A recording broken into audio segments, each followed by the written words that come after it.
कृष्ण मनमोहना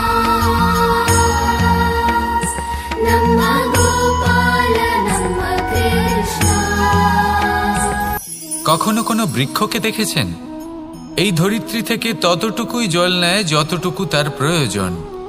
কোনো প্রাণীকে দেখুন, এই প্রকৃতি থেকে ততটুকুই খাবার গ্রহণ করবে যতটুকু তার খিদে রয়েছে। খিদে মিটে গেলে আর খাবে না। এবার মনুষ্যকে দেখুন, সে নিজের জীবনে যা কিছু পেয়েছে, বস্তু, ধন, খাবার, শক্তি, প্রয়োজনের থেকে অনেক বেশি লাভ করার চেষ্টা করে থাকে। প্রয়োজনের থেকে বেশি যদি পেয়েও যায় তাহলেও তার কম মনে হয়। এবার এরকম ঠিক কেন হয়? এর পিছনের কারণ কি? কারণ হলো লোভ। লোভের আগুন কিছু এমন হয়, যদি মানুষের মনে একবার প্রজ্বলিত হয় তাহলে শুধু বাড়তেই থাকে। ততক্ষণ বাড়বে যতক্ষণ না আপনি নিজে তাকে বাধা দিচ্ছেন। তবে এই লোভের আগুন নিয়ন্ত্রণ করা সম্ভব। পরিমিতিবোধ, পরিমিতিবোধের চিন্তা। আপনাকে শুধু নিজেকে একটা সরল প্রশ্ন করতে হবে। যখনই মনের মধ্যে কোনো বস্তুর প্রতি, শক্তির প্রতি, ধনের প্রতি, ভোজনের প্রতি লোভ বেড়ে যায়, নিজেকে প্রশ্ন করুন, এটা কি আমার কাছে ততটাই প্রয়োজনীয় যতটা একটা বৃক্ষের কাছে জল, যতটা একটা প্রাণীর কাছে ভোজন? এটা কি ততটাই প্রয়োজনীয়? যদি উত্তর না হয় তাহলে নিজেকে সেখানেই বাধা দিন। সেই ভাবনা সেখানেই ত্যাগ করুন, কারণ সেটাই হলো লোভ। ঠিক এইভাবেই প্রয়োজনীয়তার চিন্তা করে আস্তে আস্তে এই মন নির্লোভ হয়ে উঠবে। আর এই মন প্রসন্ন হয়ে বলবে, রাধা রাধা। সংসারে সকলে উঁচুতে উঠতে চায়, কেউ নত হতে চায় না। সবাই এটা মনে করে যে নত হওয়ার অর্থ হলো তাদের আত্মসম্মান এবং অহংবোধের বিরুদ্ধাচরণ করা। তাদের মনে হয় যে যদি আমরা নত হই, সংসার আমাদের দুর্বল মনে করবে, তাদের শৌর্য এবং তাদের ব্যক্তিত্বের অপমান হবে। কিন্তু এটা কি সত্যি? প্রত্যেকবার নত হওয়ার অর্থ কি সম্মানহানি হওয়া? কখনোই নয়। আপনি নিজের জীবনকেই দেখে নিন। আপনার কোনো অমূল্য জিনিস যদি নিচে পড়ে যায় তাহলে তাকে কিভাবে তোলেন? সেই বস্তুকে তোলার জন্য আপনাকে নত হতেই হবে। আপনি বড়দের আশীর্বাদ কিভাবে লাভ করেন? আপনি নত হয়ে তবেই তাদের আশীর্বাদ লাভ করতে পারেন, তাই না? ভেবে দেখুন, আপনি একটা পথে হাঁটছেন, আপনি দেখতে চাইছেন যে আপনি সঠিক পথে হাঁটছেন কিনা, পায়ের নিচে কাঁটা পড়ে আছে কিনা। কিভাবে দেখবেন? আপনাকে সেই মাথা নত করেই দেখতে হবে। এর অর্থ কি? অর্থ খুব সহজ। প্রত্যেকবার নত হওয়া অনুচিত নয়, সেটা কোনোভাবেই সম্মানহানি নয়। পরিস্থিতি অনুসারে এবং যেখানে প্রয়োজন আপনি নত হতে শিখে গেলে আপনি অনেক কিছুই লাভ করতে পারবেন। জ্ঞান, মান, গুণ, বিশ্বাস। সেই জন্য প্রয়োজন এবং পরিস্থিতি অনুসারে নত হতে শিখুন, এতে অনুচিত কিছুই নেই। আত্মসম্মান থাকা অত্যন্ত প্রয়োজনীয়, কিন্তু তা যেন কখনো অহংকারে পরিণত না হয়। এই বিষয়ে অবশ্যই নজর রাখবেন এবং আমার সাথে ভালোবেসে বলবেন, রাধা রাধা। মানুষের জীবন দেখলে এতে সংকটও আসবে, বিপদও আসবে, অনেক সমস্যাও আসবে। কখনো কখনো এমন সময় আসবে যখন আমাদের আপনজনের থেকে সাহায্য চাইতে হয়। আমরা সাহায্য চাই আর তারা সাহায্য করেও দেন, আমাদের সংকট থেকে মুক্তও করে দেন। কিন্তু যখন এই সময় বদলে যায়, যখন সুখের সময় আমাদের জীবনে আসে, তখন আমাদের মনে একটা অহংবোধ জেগে ওঠে। মনে হয় উপকার আবার কি? সেই ব্যক্তি সাহায্য করেছিলেন তাতে কি? উনি তো নিজের কর্তব্য পালন করছিলেন। সেই ব্যক্তি আমাদের ধন দিয়েছিলেন যখন প্রয়োজন ছিল, তো আমরা সেই ধন তো ফিরিয়ে দিয়েছি, উপকার কিসের? এই ভাবনা অনুচিত। যদি কোনো ব্যক্তি আপনাকে সাহায্য করে থাকে যখন কেউ করেনি, যখন আপনার সবথেকে বেশি প্রয়োজন ছিল, সেই সাহায্য অমূল্য আর সেটা উপকারী বটে। যদি কেউ উপকার করেন তাহলে বিনম্র চিত্তে ভালোবেসে আজীবন তার উপকারের প্রতি কৃতজ্ঞ থাকুন। কারণ সত্যি কথা বলতে এই সংসারে উপকার করার মতো ব্যক্তি খুব কম রয়েছেন, আর উপকারীর কথা মনে রাখেন এমন কৃতজ্ঞ ব্যক্তি আরও কম। সেই জন্য জীবনে কৃতজ্ঞ থাকুন আর আমার সাথে ভালোবেসে বলুন রাধা রাধা। জ্ঞান এবং অহংকার, এই দুইয়ের মধ্যে সম্পর্ক কোথায়? সম্পর্ক ঠিক সেরকম যেরকম হাত এবং কাকনের, যেমন চোখ এবং দৃষ্টির সম্পর্ক। এবার আপনি বলবেন এ আমি কি বলছি? জ্ঞান এবং অহংকারের এমন সম্পর্ক কি করে হতে পারে? দেখুন, যে ব্যক্তি জ্ঞানী, যার কাছে জ্ঞান রয়েছে এবং তিনি জানেন যে তার কাছে জ্ঞান রয়েছে, তার মধ্যে নিজে থেকেই অহংবোধ জাগ্রত হয়। খুব কম সংখ্যক এমন জ্ঞানী ব্যক্তি আছেন যারা নিজেদের অহংকারের বিষয়ে আঁচ করতে পারেন।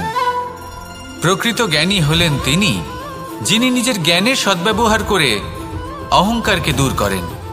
উচিত সময়ে বুঝে যান, নিজের অন্তর যাচাই করে এই বিষয়টা দেখেন যে তার অন্তরে অহংবোধ জাগ্রত হচ্ছে এবং নিজেকে সেখানেই থামিয়ে দেন, যাতে অহংকারের পথে তিনি অগ্রসর না হয়ে যান। এই অহংকার কখন উচিত, কখন অনুচিত, কখন প্রয়োগ করা উচিত, উচিত নয়, কখন বাধা দেওয়া উচিত, এটা শেখা অত্যন্ত প্রয়োজনীয়। আর যদি এটা আপনি শিখতে পারেন, তাহলে আপনি একজন জ্ঞানীও হয়ে উঠবেন এবং সুখীও থাকবেন। তাই মনে রাখবেন, এই জ্ঞান নিয়ে কখনোই অহংকার করবেন না, বরং সবসময় নিজের অহংবোধের বিষয়ে প্রকৃত ধারণা রাখবেন। আসুন আমার সাথে ভালোবেসে বলুন রাধা রাধা। আপনি অবশ্যই কোনো গাছ দেখে থাকবেন যেখানে অনেক ফল রয়েছে। সেই গাছের ডালগুলি নিজে থেকেই নত হয়ে যায়। কেন? যাতে মানুষ, প্রাণী, এরা সকলে যাতে সেই ফল খুব সহজে গ্রহণ করতে পারেন। এটাই হলো প্রকৃতির শিক্ষা, এটাই হলো প্রকৃতির নিয়ম। মানুষেরও কিছুটা এরকমই হওয়া উচিত। যদি আপনি সাফল্যের চরম সীমায় পৌঁছে যান, অনেক বেশি ধন অর্জন করে ফেলেন, তখন মনে রাখবেন যে আপনি যেন অহংকারী না হয়ে পড়েন। বিনম্র থাকতে হবে। সেই ধনকে ব্যবহার করতে হবে উচিত কাজের জন্য। সেই ধনের দ্বারা সমাজের মঙ্গল করা উচিত। সকল মানুষকে সাহায্য করা উচিত যাদের ধনের অভাব আছে। যদি ধনী হওয়া সত্ত্বেও আপনি ধনের সদ্ব্যবহার এই সমাজের মঙ্গলের জন্য, তার ভালোর জন্য না করেন, যদি আপনি ধন দান না করেন, তাহলে এই ধন অহংকার রূপী বিষে পরিণত হয়ে আপনাকেই নাশ করবে।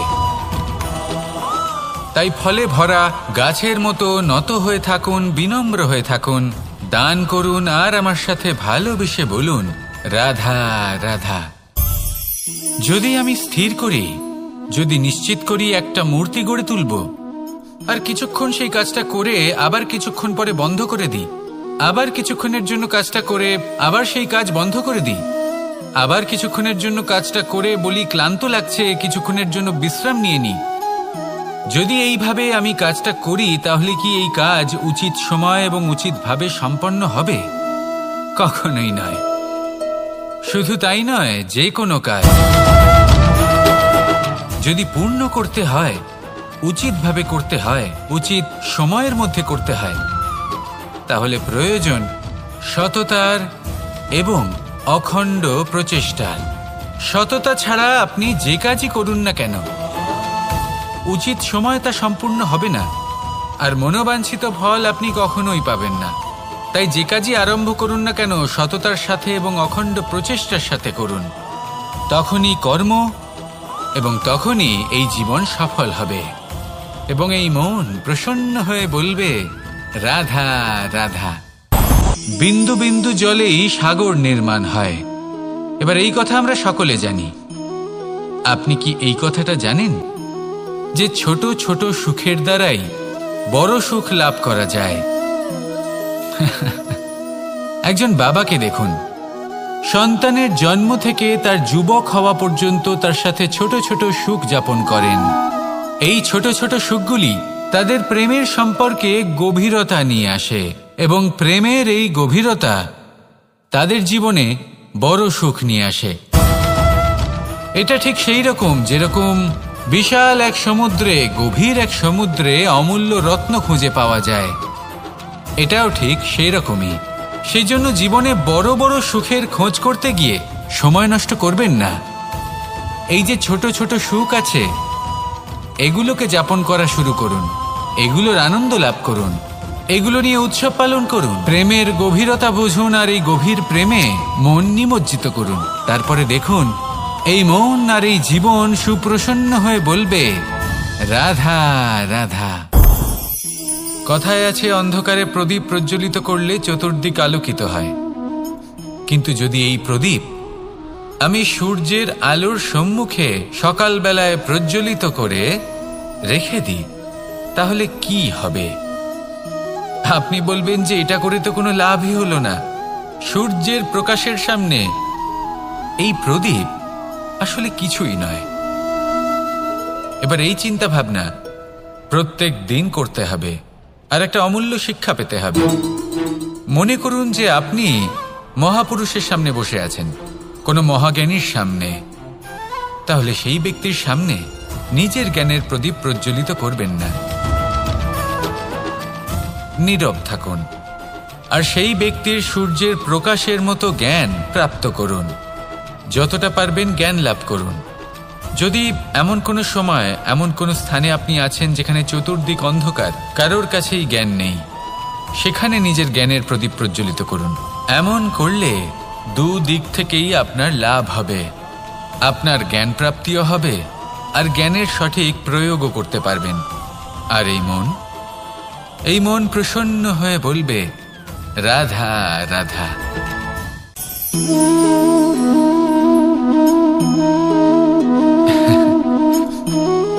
ঘুমের মধ্যে আমরা বিভিন্ন ধরনের স্বপ্ন দেখি, কিছু সুখের, কিছু দুঃখের, কিছু অত্যন্ত ভয়ানক।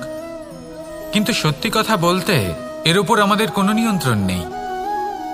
কিন্তু আমি এমনও কিছু ব্যক্তিকে দেখেছি যারা খোলা চোখে স্বপ্ন দেখেন এবং তা যাপন করেন। নিজেদের একটা আলাদা স্বপ্ন নগরী আছে ওনাদের, সেখানেই জীবন যাপন করেন। আসল বাস্তবটা কি তাতে ওনাদের কিছুই যায় আসে না। এমন কিছু মানুষ আছেন যাদের কাছে বিন্দুমাত্র জ্ঞান নেই, সে না হয় ঠিক আছে, কিন্তু জ্ঞান এমনভাবে প্রদান করবেন যে মনে হবে সংসারের সমস্ত জ্ঞান তাদের কাছেই রয়েছে। এমন কিছু মানুষ আছেন যারা ভালোবাসতে জানেন না, আর তাও আমি মেনে নিলাম। কিন্তু কথা এমনভাবে বলবেন তাতে মনে হবে যেন প্রেমের বিষয়ে সবকিছু শুধুমাত্র ইনিই জানেন। এবার আমি এমন কথা অবশ্যই বলছি না যে আপনি এরকম করেন, কিন্তু যদি কোনো ব্যক্তি এরকম করেন তাহলে তার এটা মাথায় রাখা উচিত যে সেই ব্যক্তি অন্য কারোর সাথে নয়, নিজের সাথে অনুচিত করছেন। কারণ এমন কাজ করে উনি নিজের দোষ, নিজের অপগুণ সংসারের কাছে নয়, নিজের কাছে লুকোচ্ছেন। আপনি যদি নিজেকে বুঝতে না পারেন, সম্পূর্ণরূপে নিজেকে আকলন না করেন, নিজের অপগুণ, নিজের দোষ পূর্ণরূপে না বুঝতে পারেন, তাহলে এটা কি করে বুঝবেন যে নিজেকে কিভাবে শুধরে নিতে হবে? আপনাকে নিজের সত্য স্বীকার করতেই হবে, তারপরেই আপনি নিজেকে পরিবর্তন করতে পারবেন। তাহলে স্বপ্নে নয়, বাস্তবে বাঁচুন, আনন্দে বাঁচুন আর আমার সাথে ভালোবেসে বলুন, রাধা রাধা।